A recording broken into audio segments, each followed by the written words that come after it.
प्रभो हर हर महादेव शिव शंभो कैलासपति उमापति शिव शंकर बाबा धवलेश्वराय बालालिंगाय नमः। दीपं ज्योति परम ब्रह्म दीपं ज्योति जनार्दन दीप हरत मे पापो पूजा दीप नमस्तुते।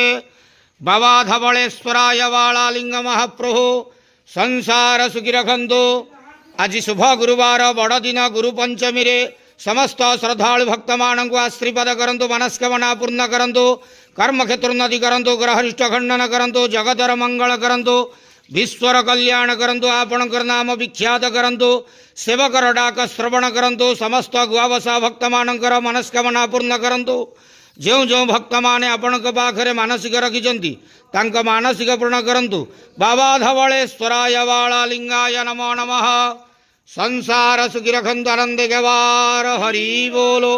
आज शुभ गुरुवार गुरु पंचमी बड़ दिन रे समस्त श्रद्धालु भक्त मानक आशीर्वाद करंतु, आनंद गवार हरि बोलो। बाबा धवलेश्वराय बालालिंगाय नमो नमः। संसार सुखी रखंतु, आनंद गवार हरि बोलो।